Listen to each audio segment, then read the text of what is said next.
नमस्कार, स्वागत है आपका बड़ी खबर में और मैं हूं आपके साथ संदीप निरंजन सरकार। इस बुलेटिन में हम बात करेंगे दिन की 4 बड़ी खबरों की, जिसमें पहली खबर हरियाणा सरकार और हरियाणा बीजेपी संगठन से जुड़ी है, जहां मुख्यमंत्री मनोहर लाल ने मंत्रियों और अधिकारियों के साथ प्री बजट पर मीटिंग की। दूसरी खबर कांग्रेस से जुड़ी है, जहां पर बजट को लेकर हरियाणा सरकार को घेरने की तैयारी में कांग्रेस जुट गई है। वहीं तीसरी खबर अंबाला से है, जहां हरियाणा में गृह एवं स्वास्थ्य मंत्री अनिल विज ने हरियाणा के सभी सरकारी अस्पतालों में अब ड्रेस कोड लागू करने के आदेश जारी कर दिए। चौथी खबर फरीदाबाद से है, जहां 17 वर्षीय छात्र की निर्मम हत्या करने के बाद आरोपियों की गिरफ्तारी नहीं की गई, जिसको लेकर ग्रामीणों ने प्रदर्शन किया है।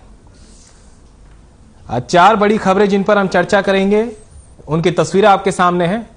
पहली, प्री बजट पर मनोहर मंथन की तस्वीरें। चंडीगढ़ में सीएम मनोहर लाल ने आज प्री बजट पर बैठक की, जिसमें मंत्री और अधिकारी शामिल रहे, जिनसे बजट को लेकर सकारात्मक सुझाव लिए गए। तो वहीं दूसरी खबर कांग्रेस से जुड़ी है। 14 फरवरी को बजट सत्र को लेकर कांग्रेस ने भी कमर कस लिया और सदन में सरकार को घेरने की तैयारी अब कांग्रेस उसमें जुट गई है। 14 तारीख को बैठक है कांग्रेस विधायक दल की, जिसमें सत्र को लेकर कई अहम निर्णय लिए जाने वाले हैं। तो वहीं तीसरी खबर प्रदेश के सरकारी अस्पतालों से जुड़ी है, जहां पर अब ड्रेस कोड लागू होगा।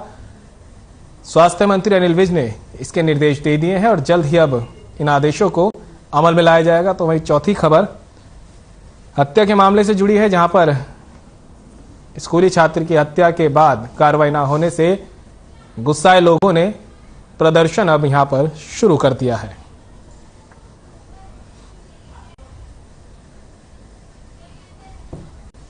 हरियाणा सरकार और हरियाणा बीजेपी संगठन में लगातार बैठकों का दौर जारी है। चंडीगढ़ में मुख्यमंत्री मनोहर लाल 3 मंत्रियों और अधिकारियों के साथ प्री बजट पर उन्होंने मीटिंग की है और बजट को लेकर उनके सुझाव लिए गए। तो वहीं भिवानी में बीजेपी प्रदेश कार्यकारिणी की 2 दिवसीय बैठक हो रही है, जो 11 फरवरी तक होगी। बैठक में प्रदेश बीजेपी के तमाम नेता शिरकत कर रहे हैं। वहीं कल बैठक में सीएम मनोहर लाल और बीजेपी के प्रदेश अध्यक्ष ओम प्रकाश धनखड़ भी शामिल होंगे। बैठक में साल 2024 का रोड मैप तैयार किया जा रहा है, साथ ही संगठन की मजबूती पर भी विचार विमर्श किया जाएगा।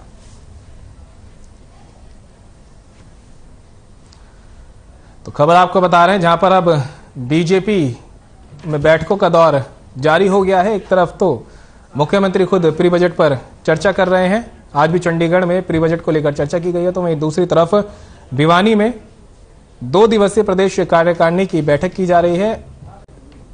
ये बैठक कल भी जारी रहेगी, जिसमें सीएम मनोहर लाल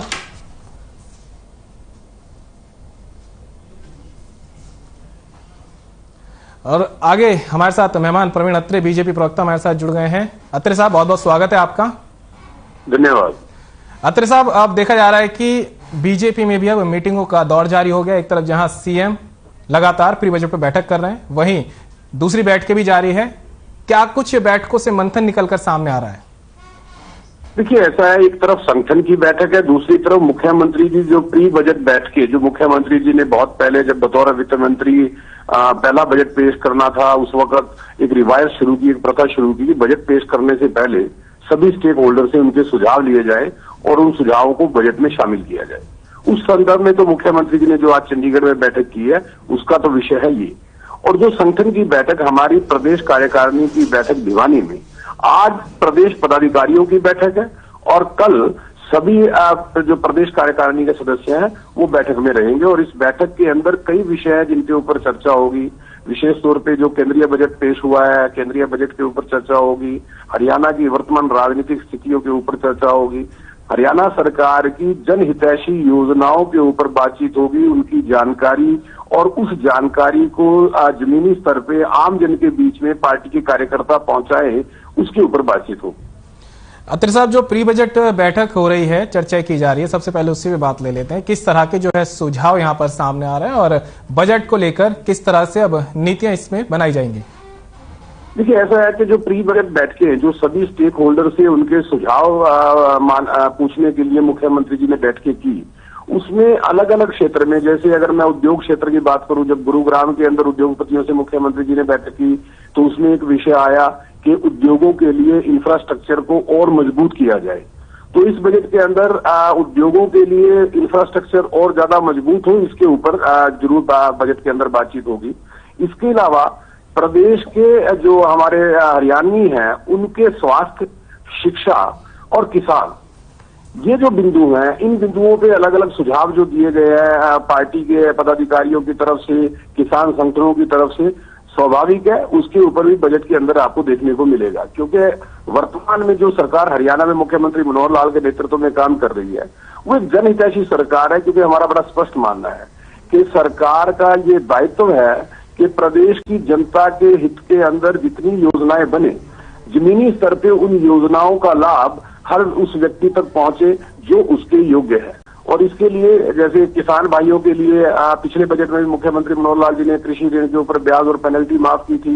किस तरह से किसान भाई और मजबूत और सशक्त हो, मेरा पानी मेरी विरासत जैसी योजना लेके आना, डाइवर्सिफिकेशन के ऊपर काम करना और बाकायदा प्राकृतिक खेती, जैविक खेती, उसको किस तरह से प्रमोट किया जाए, किसान भाई डाइवर्सिफिकेशन से प्राकृतिक खेती की तरफ ध्यान दे, इन सब चीजों के ऊपर बजट के अंदर बात होगी। अत्री साहब, व्यापारियों के साथ भी सीएम बैठक करते हुए नजर आए थे, व्यापारी कितना संतुष्ट इस बैठक से नजर आए? देखिए, व्यापारियों की तरफ से कुछ सुझाव आए थे, क्योंकि हमारा एक बड़ा उद्देश्य ये है कि हमारा एक्सपोर्ट बढ़े। एक्सपोर्ट बढ़ेगा तो हमारे पास विदेशी मुद्रा आएगी, तो देश की अर्थव्यवस्था मजबूत होगी। उसके लिए उद्योगपतियों के साथ साथ जो व्यापारी भाई हैं उनके सहयोग की बड़ी आवश्यकता रहती है। और बजट के अंदर इस तरह की योजनाओं का जिक्र होगा कि बतौर ट्रेडर व्यापारी भाई इसके अंदर किस तरह से अपना योगदान दे सकते हैं, वो बड़ा महत्वपूर्ण रहेगा। और देखिए, सबसे महत्वपूर्ण चीज ये है कि हमारी जो अर्थव्यवस्था है पहले इंपोर्ट ओरिएंटेड अर्थव्यवस्था थी। हम अपनी जरूरत का सामान विदेशों से मंगवाते थे, लेकिन जब से देश के प्रधानमंत्री मोदी जी ने अपना कार्यभार संभाला, उन्होंने इंपोर्ट ओरिएंटेड जो हमारी इकोनॉमी है उसको export oriented economy, production oriented economy में कन्वर्ट किया। मेक इन इंडिया की जो हम अवधारणा को लेके आए, उसके ऊपर जब काम करना शुरू किया, हरियाणा सरकार ने माननीय मोदी जी के उस विजन को अडॉप्ट करते हुए हरियाणा के अंदर जो उत्पादन है वो बढ़े, हरियाणा का उत्पाद विदेशों में जाए। आपने भी देखा कि हैफर्ड में बाकायदा बासमती चावल जो है उसका जो निर्यात किया इस साल रिकॉर्ड तोड़, वो उसी का एक बहुत बड़ा उदाहरण है। और ये बजट इस बात के अंदर आप देखेंगे कि किस तरह से हमारी इकोनॉमी और मजबूत हो, हमारी अर्थव्यवस्था और मजबूत हो, जिससे कि हमारा जो आम हरियाणवी है, या यूं कहिए कि अंत्योदय की भावना जो भारतीय जनता पार्टी जिसपे काम करती है, वंचित वर्ग और शोषित वर्ग, कमजोर वर्ग तक उसका लाभ कैसे पहुंचे, इसके ऊपर फोकस रहने वाला है। अत्री साहब, मुख्यमंत्री लगातार उन विधायकों से बात कर रहे हैं जो बीजेपी से, लेकिन उन हलकों का क्या होगा जिसमें बीजेपी के विधायक नहीं है, दूसरी पार्टियों के विधायक है, क्या उनसे भी कुछ सुझाव मांगे गए हैं? जी बिल्कुल मांगे गए हैं। बाकायदा जो पिछला विधानसभा सत्र था उसमें भी माननीय मुख्यमंत्री जी ने ये बात स्पष्ट तौर पे सभी से कही थी कि सभी विधायक अपने अपने सुझाव वो दे जो वो चाहते हैं कि बजट में शामिल हो। और ये पहली बार नहीं हो रहा है, इससे पहले भी मुख्यमंत्री जी ने जितने बजट पेश किए हैं सबने, चाहे पक्ष का विधायक है चाहे विपक्ष का विधायक है, सबसे उनके सुझाव मांगे हैं। अगर आपको याद होगा पिछला बजट में तो बाकायदा जो विपक्षी पार्टियों के विधायक है उनके सुझाव को भी बजट में शामिल किया गया था और मुख्यमंत्री जी ने बजट पेश करते हुए उसको बाकायदा इंडिकेट किया था कि ये सुझाव हमें फला विधायक से आया है। तो विधायकों को ये जानकारी है और मैं उम्मीद करता हूं कि जो विपक्ष के विधायक हैं वो भी समय रहते अपने सुझाव भेजेंगे जिससे कि उनके ऊपर सरकार काम कर सके। चलिए अत्री साहब, तमाम जानकारी के लिए बहुत बहुत शुक्रिया हमारे साथ जुड़ने के लिए आपका। तो हम आपको बता रहे कि किस तरह से बीजेपी में मंथन का दौर लगातार जारी है। बढ़ते अगली खबर के लिए। हरियाणा बजट सत्र को लेकर तैयारियां तेज हो गई है। एक तरफ जहां प्रदेश सरकार बजट को लेकर विभिन्न वर्गों के साथ चर्चा कर रही है, तो वहीं विपक्षी दल भी बजट सत्र की तैयारियों को लेकर चर्चा करने जा रहे हैं। हरियाणा कांग्रेस 14 फरवरी को चंडीगढ़ में बैठक करने जा रही है, जिसकी अध्यक्षता नेता प्रतिपक्ष भूपेंद्र सिंह हुड्डा करेंगे, जिसमें आगामी बजट को लेकर चर्चा होगी। प्रदेश के ज्वलंत मुद्दों को लेकर इस बार कांग्रेस सदन में हंगामा कर सकती है। बता दें कि साल के अंत तक नगर निगम के चुनाव भी कई जगह होने हैं, तो वहीं अगले साल लोकसभा और हरियाणा विधानसभा के चुनाव भी हैं। ऐसे में कांग्रेस पूरे मूड में रहेगी कि सरकार को घेरने में किसी तरह की कोई कसर न छोड़ी जाए।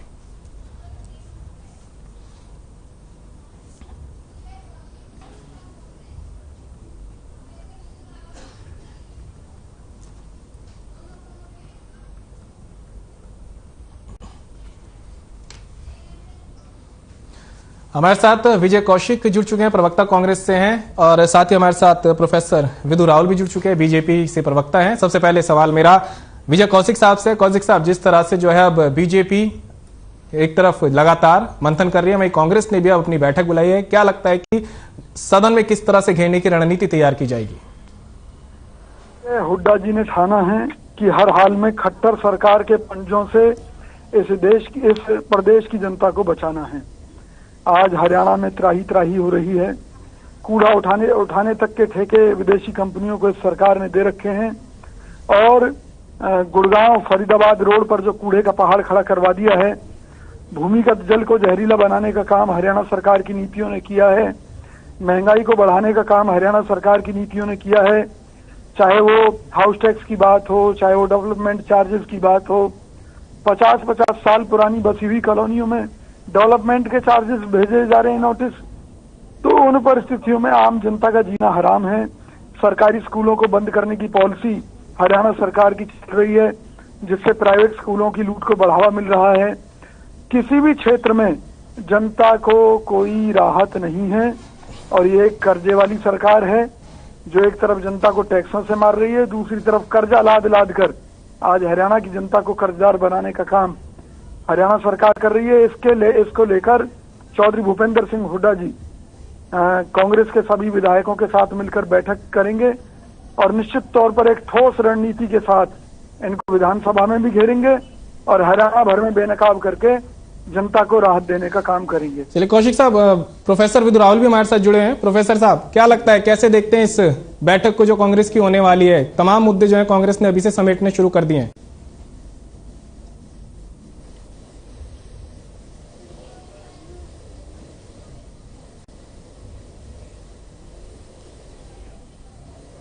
चलिए, लगता है कि प्रोफेसर विदु रावल से दोबारा जुड़ेंगे। कौशिक साहब, फिर एक बार आपके पास आऊंगा। तमाम मुद्दे आपने अभी से इकट्ठा कर लिए हैं, पूरी तरह से लगता है कि आप तैयार हैं। क्या सिर्फ बजट सत्र को लेकर ही चर्चाएं होंगी या आने वाले जो चुनाव हैं उनको लेकर भी रणनीति तैयार की जाएगी? देखिए, चौधरी भूपेंद्र सिंह हुड्डा जी हमेशा अपने कार्यकर्ताओं को, कांग्रेस पार्टी के सभी साथियों को एक ही संदेश देते हैं कि राजनीति जनसेवा का माध्यम है। सत्ता में आकर हमने हमेशा सेवा की है और अब जब भी सत्ता में हम आएंगे जनता की सेवा ही करेंगे, लेकिन विपक्ष में होने के नाते हमारा दायित्व है कि जो सरकार की जन विरोधी नीतियां हैं उनका हम सड़क से लेकर और विधानसभा तक हर जगह विरोध करें, आम जनता को राहत देने के लिए सरकार को मजबूर करें। और अभी भी हमारी कोशिश यही है चौधरी भूपेंद्र सिंह हुड्डा जी के नेतृत्व में कि सरकार जनता के ऊपर टैक्स ना लादे, हरियाणा को और ज्यादा कर्जदार ना बनाए। इसके अलावा चाहे वो रोजगार की बात है, नई मदर यूनिट्स खोलने की बात है, कंपनियों की बात है, उनको लेकर भी हम सरकार पर दबाव बना रहे हैं, क्योंकि ये सरकार घोटालों की सरकार है। फरीदाबाद स्मार्ट सिटी क्यों नहीं बन पाया आज तक, जबकि हजारों करोड़ रुपए उसमें इन्होंने एक तरीके से घोटाले किए हैं और जिनको सरकार खुद मान रही है। चलिए कौशिक साहब, आपके पास फिर से आऊंगा। प्रोफेसर विदु रावल, बीजेपी प्रवक्ता, एक बार फिर हमारे साथ जुड़ चुके हैं। प्रोफेसर साहब, आपका भी स्वागत है। क्या लगता है, कांग्रेस तमाम मुद्दों को लेकर सदन में जाने की तैयारी में है? अभी से तमाम मुद्दे समेटने कांग्रेस ने शुरू कर दिए हैं। एंकर साहब, आपका नाम नहीं पकड़ पाया ना, हम बता दीजिए। एंकर साहब। सर, मेरा नाम संदीप है। आप आवाज आ रही है आपको?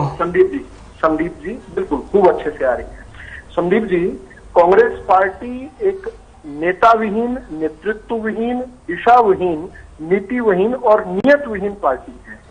ये कौन से मुद्दे पकड़ सकती है?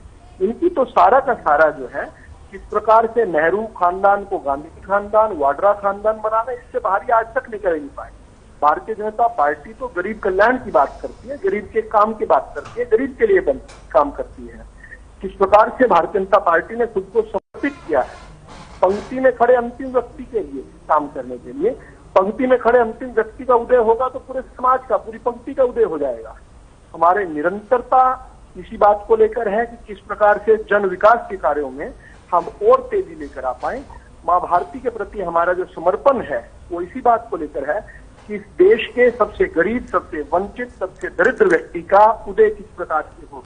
यहाँ तो केवल एक खानदान के उदय के लिए ये लोग लगे हुए हैं, तो प्राइवेट लिमिटेड है, इनके पास क्या मुद्दा है। और इसीलिए जनता ने, हरियाणा प्रदेश की जनता ने, देश की जनता ने इनको सत्ता से बेदखल करके इनको इनके स्थान पर पहुंचा दिया है। और इनकी निराशा, इनकी हताशा, इनकी नकारात्मकता, इसको हरियाणा की जनता, देश की जनता पसंद नहीं करती है, सहन कर लेती है। सहन करना मजबूरी है, ये बोलते हैं सहन कर लेती है, लेकिन स्वीकार नहीं करती है। यही अंतर है। ये अपनी निराशा से बाहर निकले। मेरे देश का उदय हो रहा है, मेरा प्रदेश का उदय हो रहा है। हर सूचांक में प्रदेश जो है अव्वल दर्जे पर पहुंचता जा रहा है। दुनिया में मेरे देश की साख बन गई है और ये यहाँ पर नकारात्मकता के ढोल पीटते हैं। इनके ढोल पीटने पर कोई भी नृत्य करने के लिए तैयार नहीं है। इसलिए चुनाव दर चुनाव जनता का स्नेह, प्रेम और आशीर्वाद इस प्रकार भारतीय जनता पार्टी को मिलता है, वो इन लोगों के लिए सीख का काम देना चाहिए। लेकिन सीखते ये है नहीं, ये सिर्फ नकारात्मकता और निराशा की बात करते हैं। जिन्होंने खुद घोटालों पे अंबार खड़े किए, वो आकर यहाँ पर घोटालों की बात करते हैं।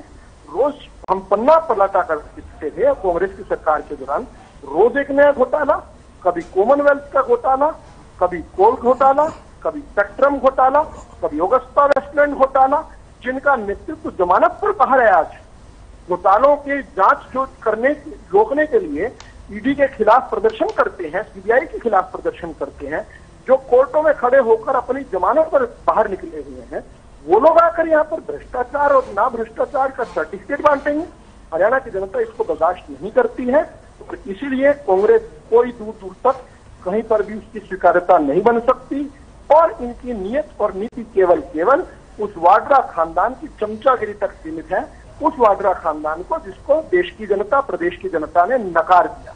चलिए प्रोफेसर विदुल रावल, आपका बहुत बहुत शुक्रिया हमारे साथ जुड़ने के लिए। विजय कौशिक जी, आपका भी बहुत बहुत शुक्रिया हमारे साथ जुड़ने के लिए। तो जिस तरह से कांग्रेस का मंथन जारी होने वाला है, उसको लेकर भी अब क्या निर्णय निकलेंगे, मंथन में क्या बाहर आएगा, वो देखने वाली बात होगी। बहरहाल आगे बढ़ते हैं खबरों की तरफ। हरियाणा में गृह एवं स्वास्थ्य मंत्री अनिल विज के स्वास्थ्य मंत्री बनने के बाद स्वास्थ्य विभाग रोज नए काम कर रहा है और ये विभाग अब लोगों की उम्मीदों पर खरा उतर रहा है। इसी तरह से अब हरियाणा के सभी सरकारी अस्पतालों में ड्रेस कोड लागू होने जा रहा है। इसके लिए विभाग ने तैयारी भी कर ली है। स्वास्थ्य मंत्री अनिल विज ने बताया कि अभी कुछ दिन पहले विभाग के साथ मीटिंग की गई थी। साथ ही विज ने यह भी कहा कि ड्रेस कोड से अस्पताल में सुधार आएगा। इस कोड के पीछे सरकार की क्या मंशा है और किस तरह से लागू हो पाएगा, इस पर विज ने कहा कि ड्रेस कोड सभी के लिए जरूरी होगा। इसके लिए डिजाइनर से ड्रेस डिजाइन करवाई जा रही है। विज ने कहा कि सभी के लिए यूनिफॉर्म पहनना अब जरूरी होगा।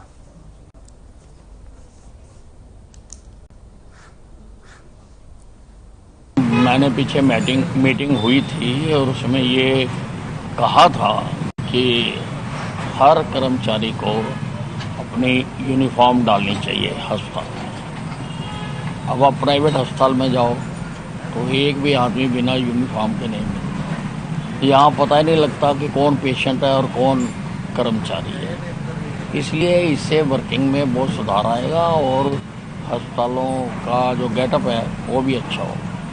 नहीं, सबके लिए कंपल्सरी कर दिया, हर लेवल तक कंपल्सरी कर दिया और हमने डिजाइनर से सबकी यूनिफॉर्म में डिजाइन करवाई हैं कैटेगरी वाइज, तो सबको यूनिफॉर्म डालना अनिवार्य है।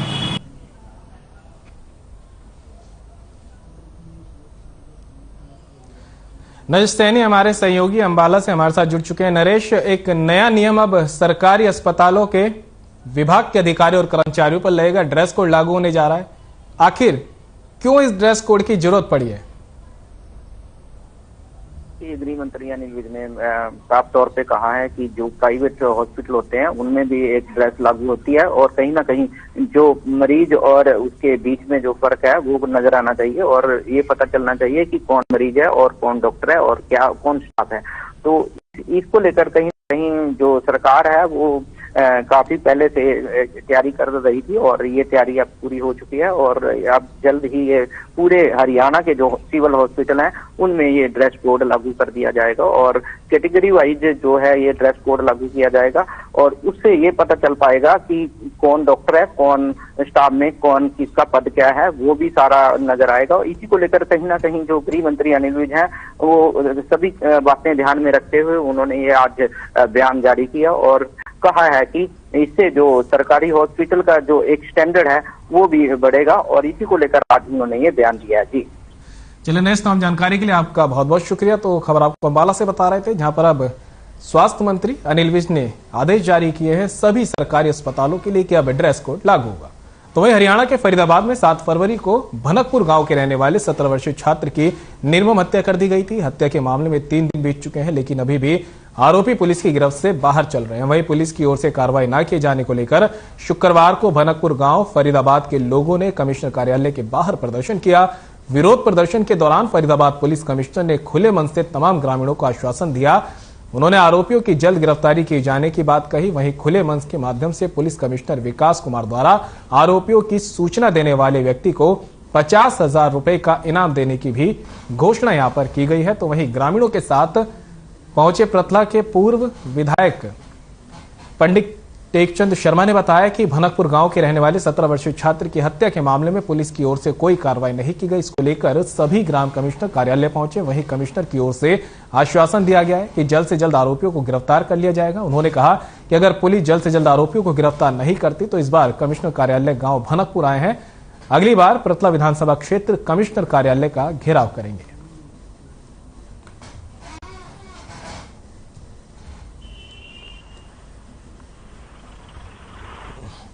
ऑफेंस किया है तो हर सिविल का आदमी के पास पुलिस की पावर है उसको अरेस्ट करने की। अगर कोई कहता है भाई घर में रुक रहे हैं तो पुलिस को भी फोन कर सकता है, वो बता सकता है और खुद भी पकड़ सकता है। मतलब इसमें कोई ऐसी बात नहीं है। और पुलिस ने तो सबके दरवाजे, जितने दरवाजे हैं सब तोड़ के देखे हैं। एक एक दरवाजा जो बंद है उसको तोड़ के पूरा चेक करके सब कुछ करके देखा है। जो भी पुलिस के पास फुल पावर है, हमारे पास बहुत सारी जो पावर्स हैं सारी हम फुली यूज कर रहे हैं। फेस के ऊपर होना चाहिए। 4 दिन से हम लोग सड़क पे हैं। डीसीसीपी क्यों नहीं किए गए 4 दिन से? हमने सर एक भी किसी भी तो फरीदाबाद से जयप्रकाश भाटिया हमारे सहयोगी हमारे साथ जुड़ चुके हैं। जयप्रकाश, आखिर 3 दिन बीत गए हैं, पुलिस ने कोई कार्रवाई नहीं की और ऐसे में अब पुलिस कमिश्नर को खुद सामने आकर बयान देना पड़ रहा है कि कार्रवाई की जाएगी। मैं आपको बता दूं कि 7 फरवरी की ये घटना है। 7 फरवरी को एक भनकपुर गांव का एक छात्र था जो कि रावल कॉन्वेंट स्कूल में पढ़ता था। रावल कॉन्वेंट स्कूल से पढ़ के वो अपने घर जा रहा था और उसके ऊपर चाकुओं से जो हमला किया गया, चाकुओं से हमला करने के बाद उसकी निर्मम हत्या कर दी गई थी। और उसी को लेकर के जो प्रशासन है, डीसीपी साहब ने ये कहा था कि 2 दिन के अंदर अंदर आरोपियों को अरेस्ट कर लिया जाएगा, आरोपियों की गिरफ्तारी कर ली जाएगी। पर उसके बावजूद 2 दिन बीत जाने के बाद में आज 4 दिन हो चुके हैं इस बातों को। 4 दिन के बाद में जब आरोपियों की गिरफ्तारी नहीं हो पाई तो उसके बाद में भनकपुर गांव के जो लोग थे या प्रतला विधानसभा की पूर्व विधायक टेकचंद शर्मा जी की बात की जाए तो वो उन्होंने सीपी ऑफिस पहुंचकर सीपी ऑफिस में जाकर उन्होंने जो वहां पे है प्रदर्शन किया। प्रदर्शन के बाद सीपी ऑफिस में जो विकास अरोड़ा जी हैं वो वहां पे खुले मंच के माध्यम से उन्होंने क्लियर स्पष्ट ये कहा कि जल्द से जल्द आरोपियों की धर दबोच पकड़ जो है वो कर ली जाएगी। और उन्होंने साफ स्पष्ट मंच के माध्यम से ये भी कहा कि आरोपी को पकड़वाने में या आरोपियों को पकड़वाने में जो भी मदद करेगा उसको 50,000 के इनाम की घोषणा भी की। और उन्होंने उसी सीपी अरोड़ा साहब ने, जो सीपी साहब थे, उन्होंने 5 सीआईओ की टीम और जो आला अधिकारी थे उनकी ड्यूटी जो है वो लगा दी गई है इसमें। और जो सीपी साहब हैं वो जल्द से जल्द आरोपियों को पकड़ने की बात कह रहे हैं। जी, तो आश्वासन के बाद अब लोगों की क्या प्रतिक्रिया है? क्या लोग समझे हैं या फिर अभी भी डटे हुए हैं? संदीप, मैं आपको बता दूं कि जब सीपी साहब ने खुले मंच के माध्यम से जब भनकपुर गांव से जो लोग बाग आए हुए थे उनको आश्वासन दिया और आश्वासन के दौरान उन्होंने कहा कि 2-4 दिन में मैंने 5 जो सीआईए हैं उनकी टीम गठित कर दी गई है और उसके बाद में जल्द से जल्द आरोपियों को पकड़ लिया जाएगा। और जो ग्रामीण थे भनकपुर गांव की बात करें या प्रतला विधानसभा के जो लोग आए हुए थे उन्होंने क्लियर साफ तौर से ये भी कहा कि अगर जल्द से जल्द आरोपियों को नहीं पकड़ा गया तो आज अगली बार जो है सीपी ऑफिस जो है फरीदाबाद का सीपी ऑफिस है उसका पूरी तरीके से प्रतला विधानसभा के जितने भी गांव हैं सारे गांव मिलकर वहां पे जो है वो घेराव करने की बात कह रहे थे। जयप्रकाश, आप बता रहे हैं कि पुलिस के आला अधिकारियों ने भी आश्वासन दिया था कि 2 दिन में गिरफ्तारी हो जाएगी मामले में, लेकिन अब 4 दिन बीत चुके हैं। क्या लगता है कि अब आगे किस तरह की कार्रवाई जारी रहेगी? क्या कमिश्नर के आश्वासन के बाद में अब किसी तरह की तेजी आने वाली है? संदीप, मैं आपको बता दूं कि जो लोग थे वहां पे सीपी ऑफिस पहुंचे थे तो उनका जो गुस्सा था वो काफी आक्रोश था। और उनके गुस्से को देखते हुए सीपी साहब ने जो सीआईए हैं 5 सीआईओ की टीम को तुरंत एक टीम गठित की गई। और उसके बाद में जो फरीदाबाद का जो अगर आतंक की बात की जाए तो आतंकों का ये जो चक्कू वाला मामला था उसके साथ साथ एक और भी मामला, मतलब फरीदाबाद में अगर बात की जाए तो एक हफ्ते के अंदर चाकुओं से गोद कर 2 मामले जो हैं फरीदाबाद के अंदर सामने आए थे और दोनों ही मामलों में पुलिस के जो हाथ हैं वो खाली नजर आ रहे हैं और जो सीपी साहब हैं उन्होंने टीम गठित कर दी गई है और जो पुलिस प्रशासन है उसकी तरफ से साफ तौर से कहा जा रहा है कि जल्द से जल्द जो आरोपी हैं उनकी गिरफ्तारी कर ली जाएगी।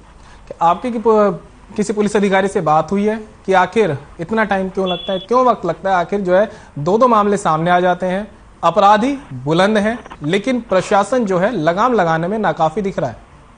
संदीप, मैं आपको बता दूं कि जो प्रशासन है उनके हाथ सीसीटीवी, दोनों ही मामलों में सीसीटीवी भी मिले थे। सीसीटीवी मिलने के बाद में प्रशासन के हाथ खाली अगर साबित हो रहे हैं, खाली नजर आ रहे हैं, तो उसके बाद में जो बदमाश हैं उनका आतंक जो है वो काफी फरीदाबाद के अंदर देखने को मिल रहा है और जो प्रशासन है उनकी तरफ से, जो प्रशासन की तरफ से जो है साफ तौर से क्लियर स्पष्ट कहा जा रहा है कि जो आरोपी हैं उनको मतलब कहीं भी छूट नहीं दी जाएगी और जल्द से जल्द जो आरोपी हैं उनको पकड़ने की बात जो प्रशासन है वो जल्द से जल्द कह रहा है और सीपी साहब ने इस मामले में खुद पर्सनली संज्ञान लेते हुए 5 जो सीआई हैं उनकी टीम गठित की और उसके बाद में प्रशासन को तुरंत आला अधिकारियों की मीटिंग बिठाई और मीटिंग बिठाने के बाद में जो है आला अधिकारियों को सख्त आदेश दिए हैं। सीपी साहब की तरफ से सख्त आदेश गए हैं कि फरीदाबाद के अंदर जो प्रशासन है उसकी तरफ से कोई कोताही नहीं बरती जाएगी और जल्द से जल्द जो आरोपी हैं, जो बड़े बदमाश हैं, उनको धर पकड़ने का जो काम है वो पुलिस प्रशासन बहुत जल्द ही करेगा।